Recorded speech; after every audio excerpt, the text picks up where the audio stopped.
Hello tout le monde, je vous retrouve aujourd'hui dans une nouvelle vidéo qui sera un nouveau point lecture. Donc ce sera un point lecture un peu express comme le dernier que je vous avais fait. Je vous avais fait un point lecture, j'avais je pense une demi-heure pour filmer et je savais pas trop combien de livres je vous parlerai. Et pour finir je vous ai quand même parlé de 5 livres.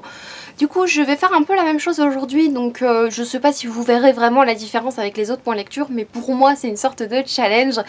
Donc là j'ai 40 minutes pour filmer, ce qui est pas beaucoup étant donné qu'en principe les points lecture je mets 1h30, un truc comme ça pour les filmer, parce que je suis pas douée surtout, hein, parce que je me répète beaucoup. Et du coup je vais voir, j'ai une pile de livres dont je dois absolument vous parler parce que c'est des livres que j'ai lus récemment et d'autres un peu moins récemment.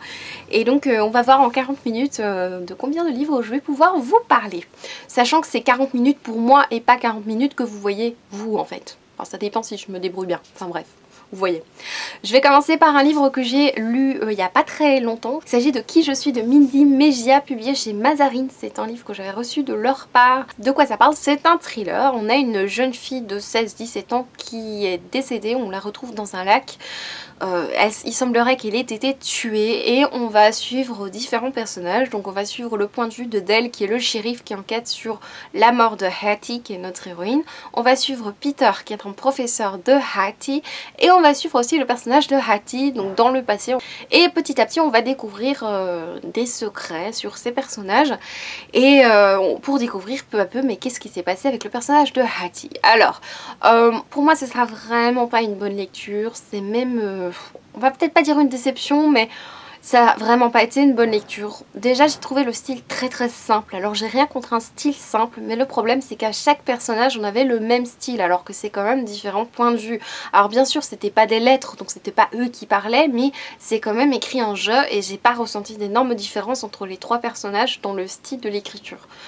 Déjà ça, en plus comme je vous le dis le style est très simple donc c'est pas hyper recherché. Bon c'est une traduction traduite des États-Unis donc j'imagine que le traducteur, je vais quand même regarder parce que c'est quand même important de parler de la traduction parce que bon on oublie toujours le traducteur. Donc j'imagine que Jean Hesch qui est le traducteur c'est basé sur le style original qui est quand même j'imagine assez simple. Et du coup bon moi parfois j'ai besoin d'un style un peu plus poussé et j'avais l'impression qu'il y avait une certaine immaturité en fait dans ce qui se passait. En plus une chose qui m'a dérangée c'est que j'ai eu un petit coup de vent. Ce qui m'a dérangée c'est que, et pas que dans ce livre mais c'est que parfois il y a certaines relations, il y a un type de relation qu'il y a dans ce livre qui je trouve dans les romans sont souvent très romancées et rendues très sensuelles et très romantiques, très mignonnes, mais ce sont ces types de relations qui dans la vraie vie moi je les trouve extrêmement malsaines. Et à nouveau dans ce livre on a ce type de relation. J'ai ressenti ça comme un truc hyper émoustillant alors que dans la vraie vie ça ne devrait pas être le cas. Donc je sais pas si vous voyez ce que je veux dire, en tout cas ça n'a pas été une très grande surprise à la fin. C'était vraiment pas ma meilleure lecture. Ceci dit, il y avait un chouette rythme, c'était écrit de manière très simple, donc vraiment sans prise de tête.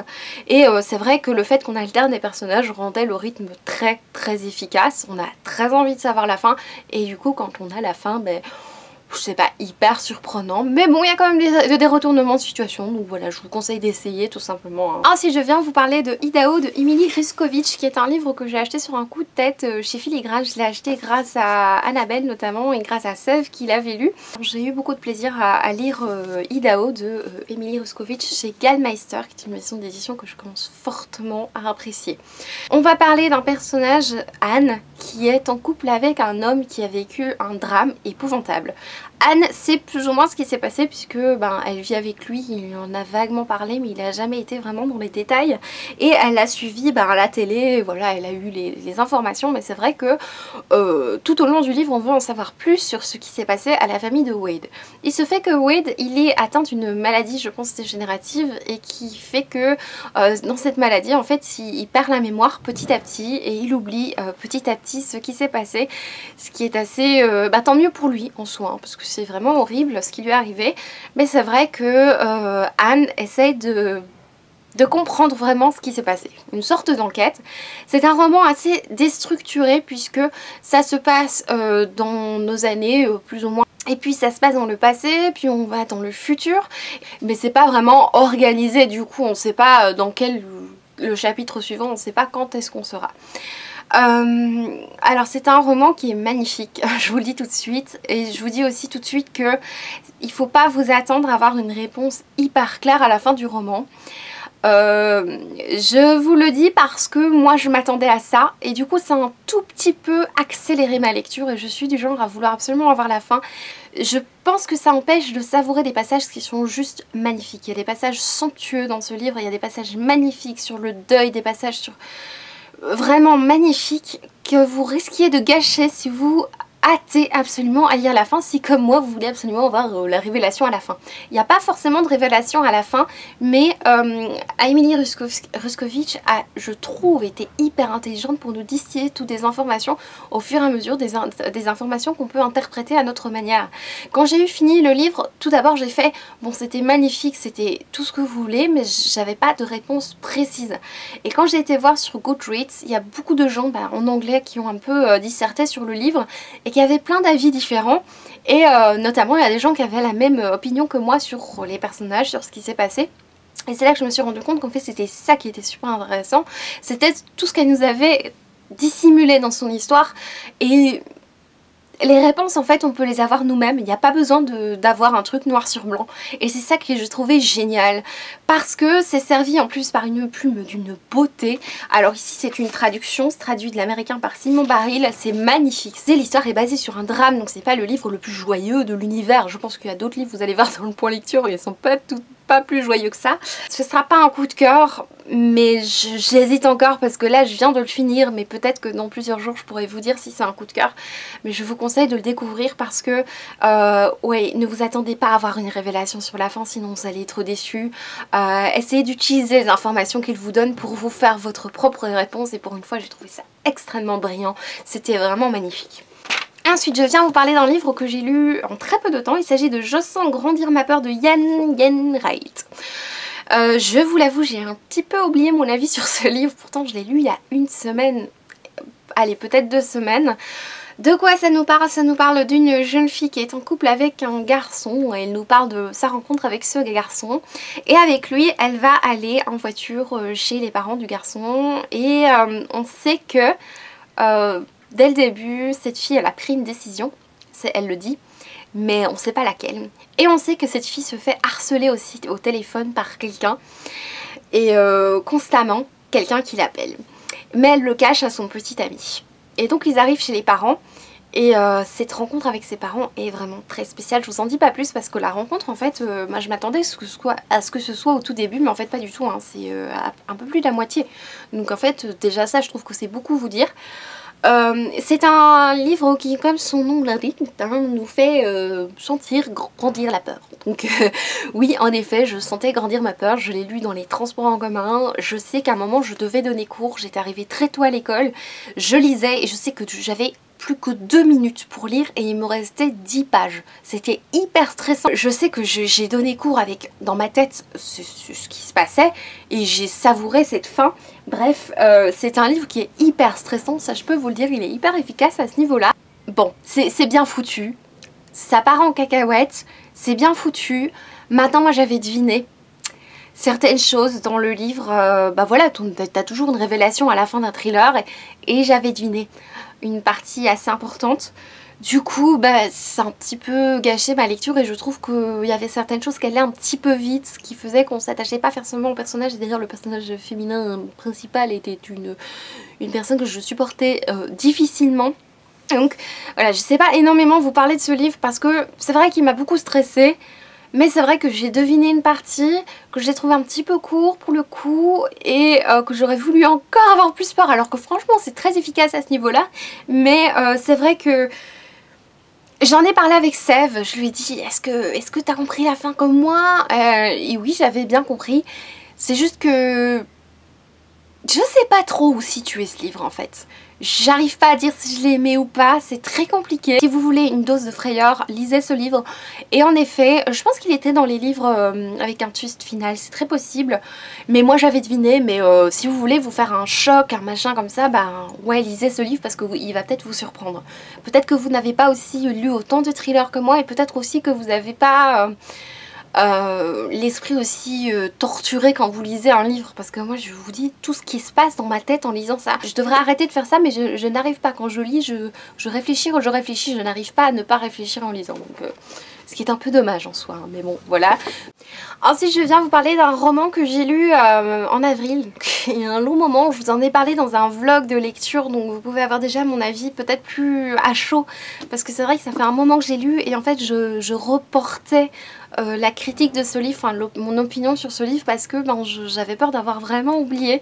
Et en fait il s'agit de Nous les filles nulle part de Amy Reed, et j'avais peur un peu de dire des conneries étant donné que ça fait quand même plus de 2 mois que je l'ai lu.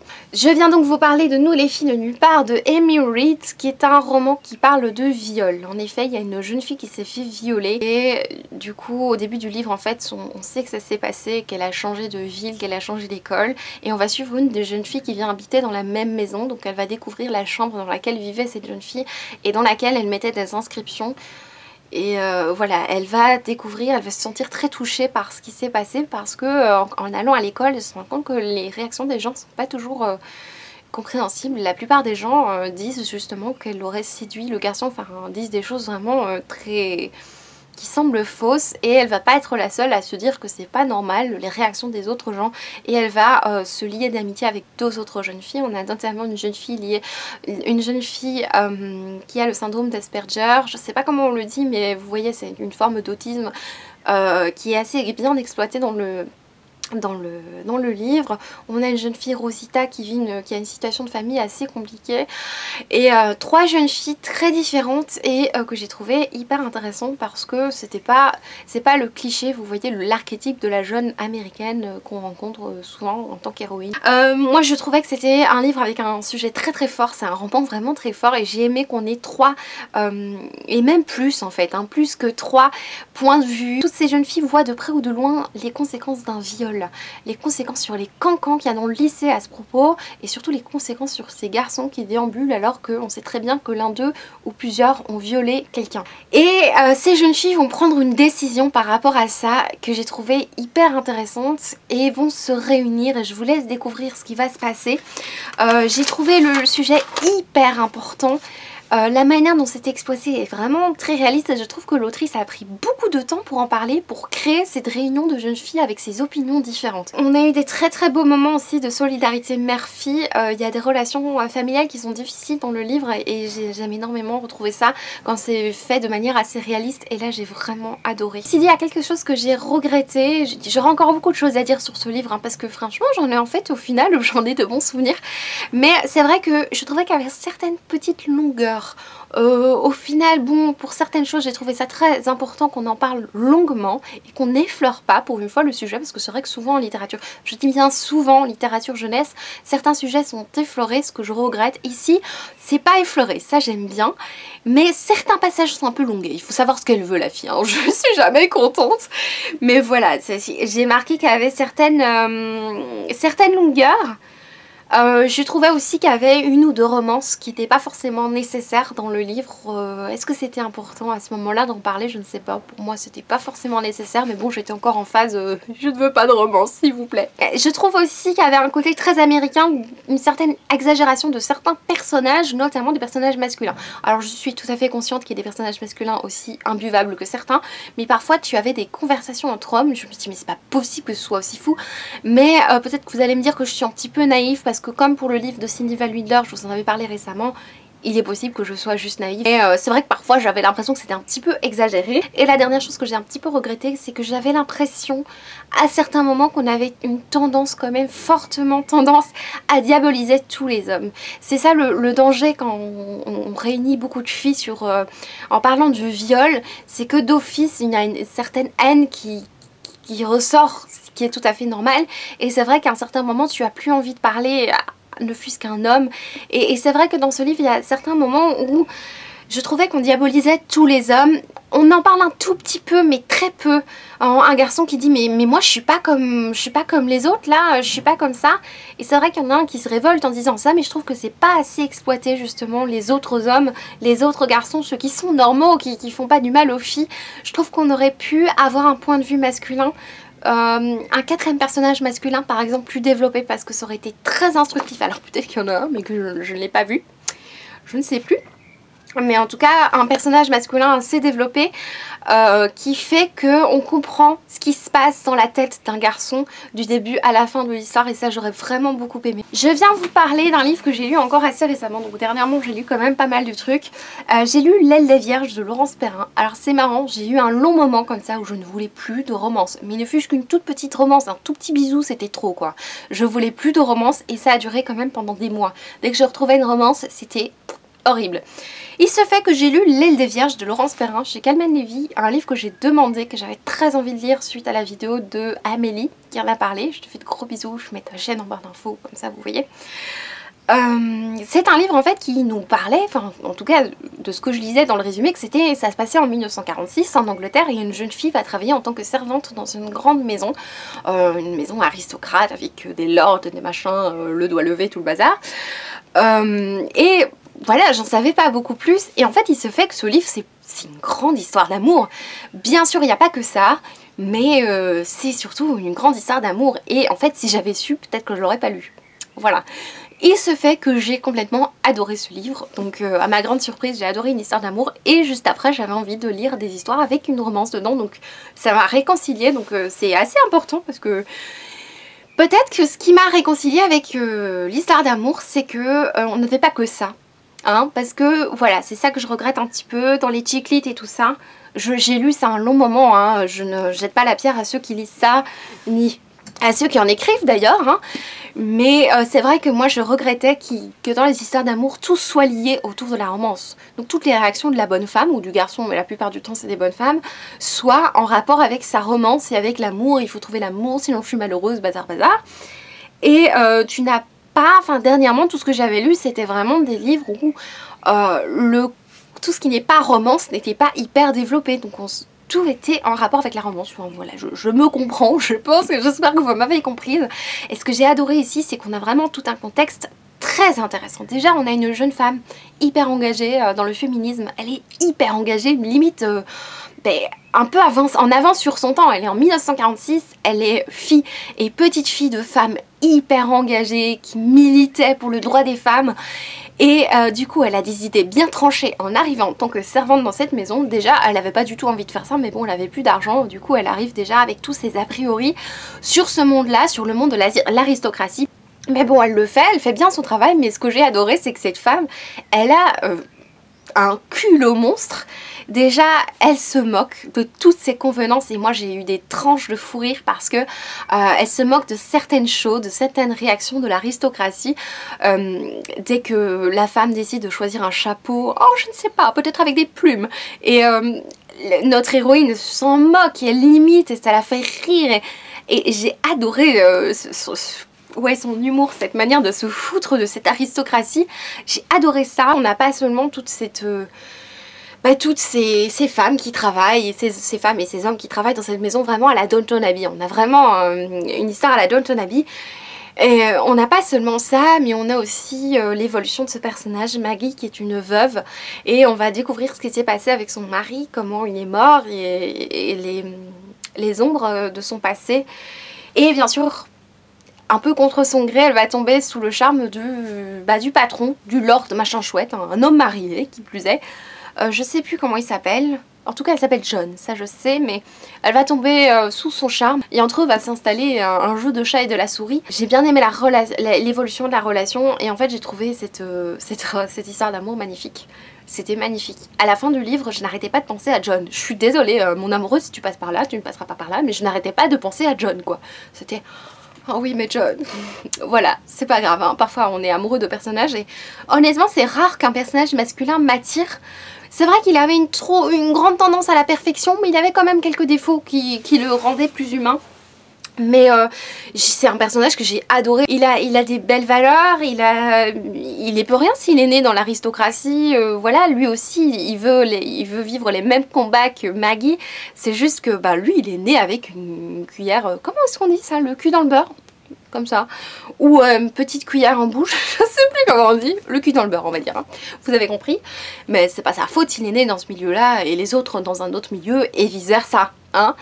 Et j'ai adoré cette histoire d'amour, je l'ai trouvée vraiment très très belle. Alors moi ce qui a fait que ce livre n'est pas un coup de cœur, parce qu'on en était proche quand même, c'est toute la deuxième partie.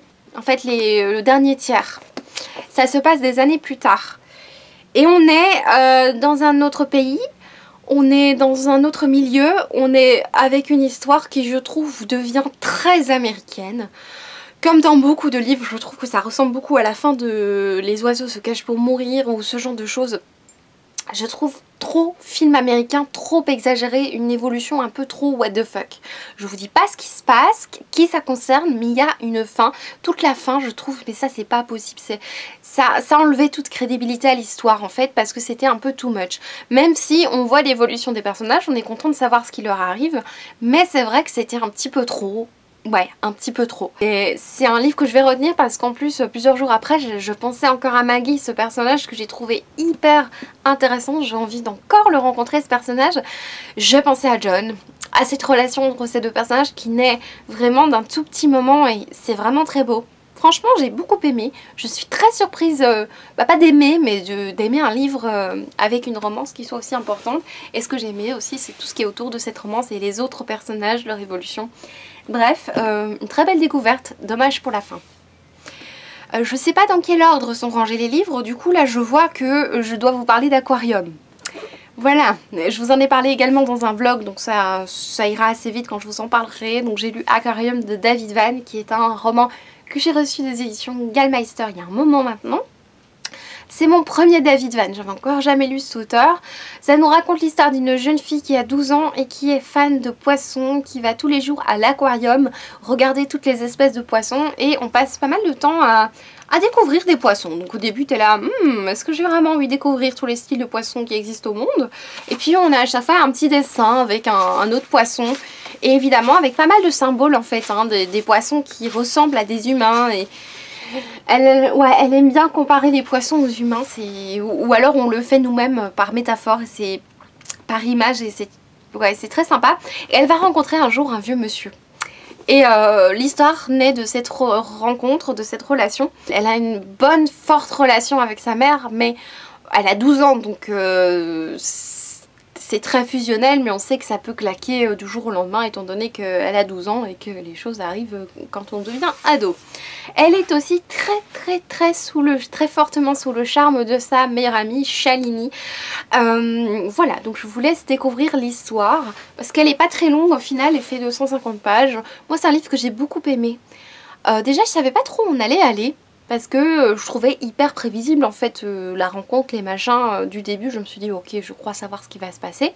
Et même si l'histoire est très simple et assez prévisible, on a quand même une certaine passion dans ce livre, des personnages hyper passionnés, notamment la mère de notre héroïne, qui est hyper passionnée, qui est violente limite, qui a des réactions parfois excessive, souvent excessive, et c'est ça qui rend le livre je trouve très fort. Déjà c'est super bien écrit, ici c'est traduit donc de l'américain par Laura Terajinski et c'est vraiment très bien écrit, c'est très poétique, on ressent vraiment toutes les émotions des personnages et on a de nouveau non, il y en a une certaine tension qui naît petit à petit, on sait ce qui va se passer et pourtant c'est pas des choses dramatiques, mais il y a quand même une certaine violence dans ce livre.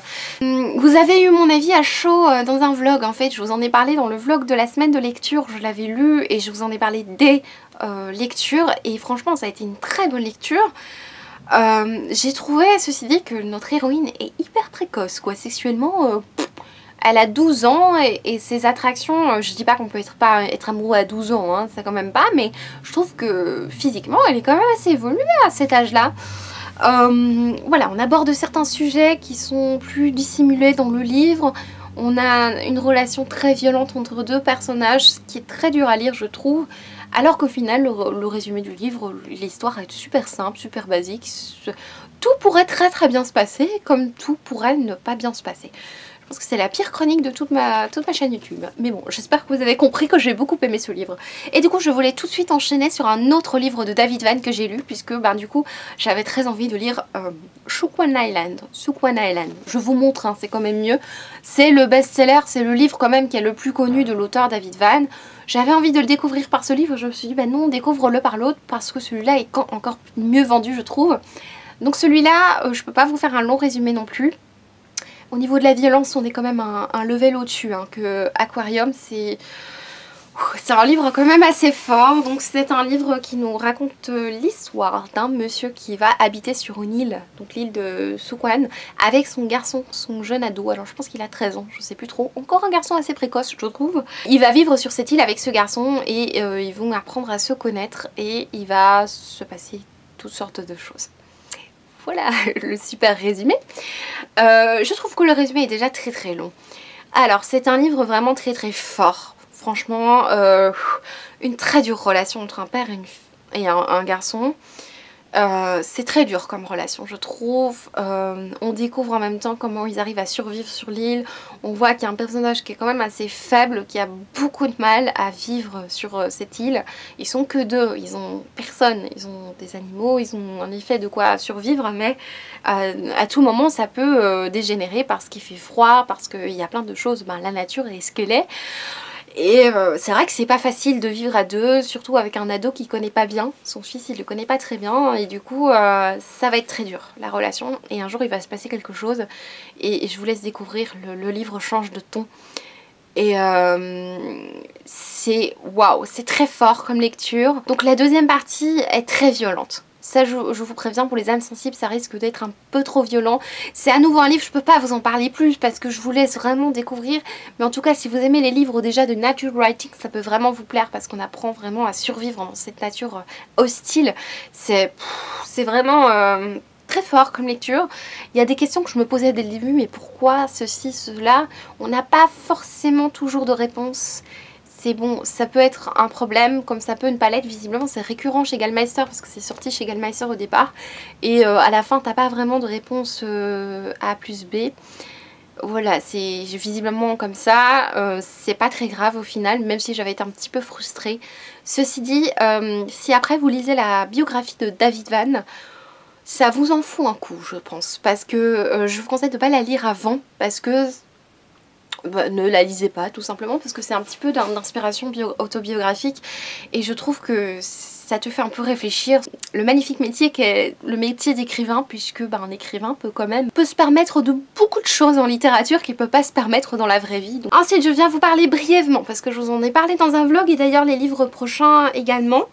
Je viens vous parler de La Couronne Verte de Laura Kazishke, qui est un roman que j'ai lu suite à la recommandation de Laetitia, si tu passes par là, qui avait très envie, qui me parlait de Laura Kazishke, qu'elle aimait beaucoup et ça m'a donné très envie d'en lire. Du coup j'ai lu celui-là. Je pense pas qu'on en avait parlé, mais voilà, j'ai eu envie de le lire, il n'est pas très long. Ça nous raconte l'histoire de 3 jeunes filles qui viennent de finir les humanités ici en Belgique, mais du coup là ça se passe aux États-Unis, n'est-ce pas, leur lycée, elles ont fini leur lycée et du coup elles vont faire un voyage au Mexique, toutes les trois ados. Là, dans un pays hostile dans le sens où elles n'ont jamais été aussi loin, elles n'ont jamais visité, donc c'est très étrange pour elles. Et on va surtout quand même se concentrer sur deux de ces 3 jeunes filles et on sait qu'il va se passer quelque chose, on sait avec qui et on va découvrir peu à peu ce qui s'est passé. Donc il y a une certaine tension qui viendra se rajouter à une ambiance hyper tropicale avec une chaleur très ambiante qu'on ressent du début à la fin parce que dès qu'ils arrivent là-bas il fait super chaud mais tu la ressens la chaleur avec en plus cette espèce de suspense sur qu'est-ce qui va se passer, qu'est-ce qui va arriver. À tout moment on se dit ah c'est ça et à tout moment on se dit ah oui ok c'est là. Et ça n'arrive pas et tu te dis mais allez, que les choses bougent. Mais ça fait 216 pages. Alors c'est un livre, à nouveau je pense que j'enchaîne de nouveau des livres où t'as pas une réponse précise. Et en fait je me rends compte que c'est ça qui fait que ce sont pas des coups de cœur. À part peut-être Idaho. Mais à chaque fois... j'ai cette espèce de frustration que je n'ai pas. Vous savez dans les thrillers à la fin parfois on a une phrase qui fait oh, mais oui, ou un chapitre, mais à chaque fois là dans Sukwan Island c'est pareil. Dans Aquarium je sais plus s'il y avait ça, mais il y avait ça aussi dans Je sens grandir ma peur, dans Idaho.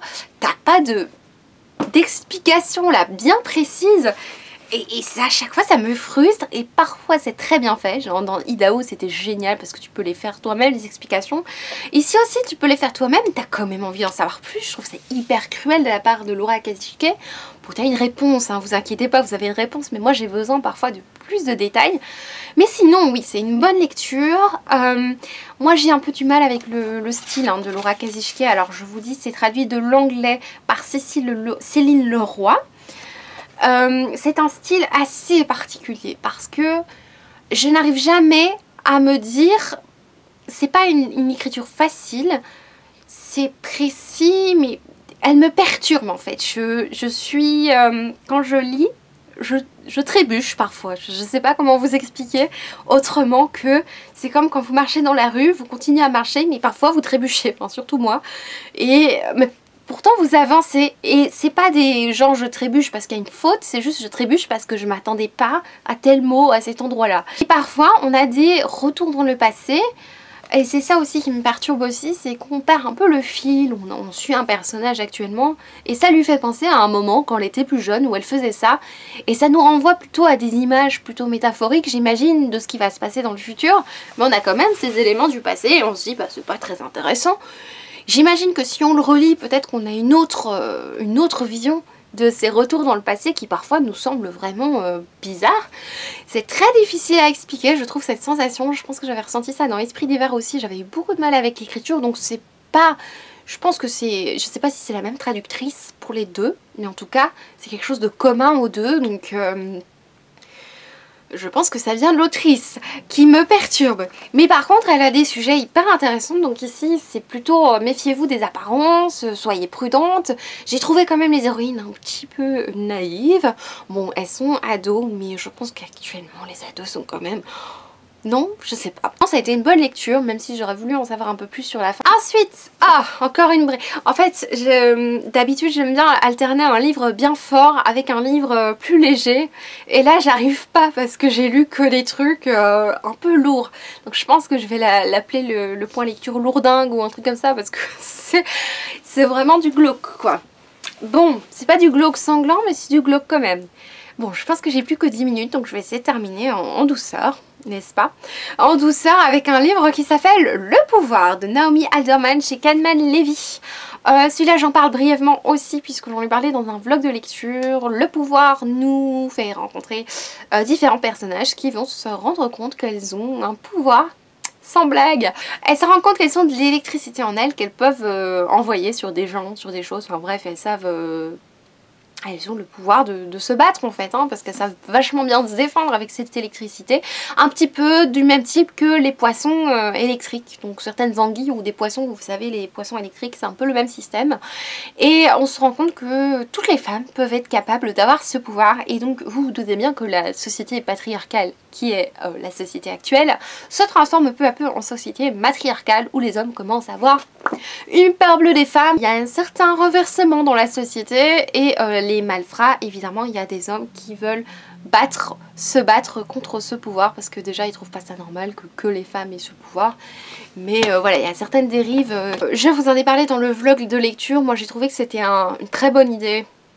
Une très bonne idée de départ, je trouve qu'il y avait des très belles choses, on voyait comment la société dégénérait complètement, que donner un pouvoir comme ça aux femmes c'était une bonne idée, de donner un pouvoir comme ça à personne en fait, hein, femme ou homme, c'était vraiment pas une bonne idée, ça dégénérait d'office.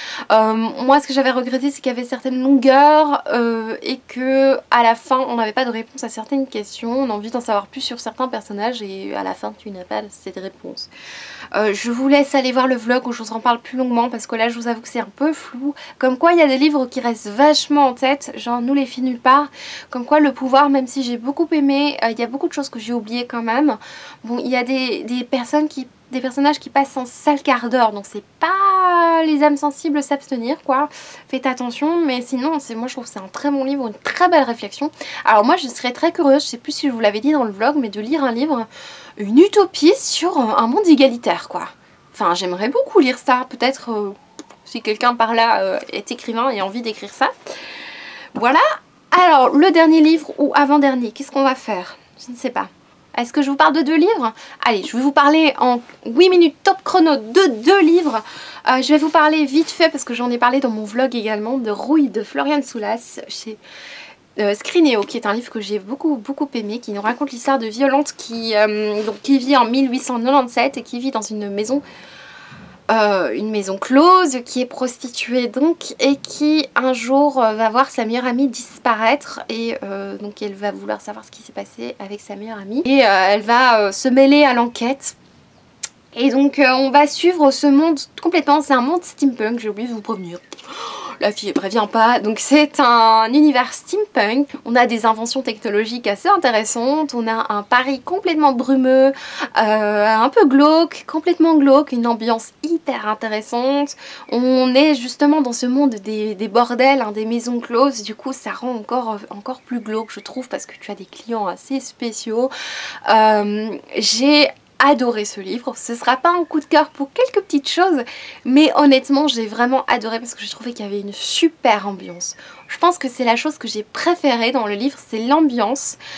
Enfin non, c'est peut-être pas la chose que j'ai préférée, parce que j'ai beaucoup aimé la plume de Florian, j'ai adoré sa plume, j'ai trouvé hyper précise.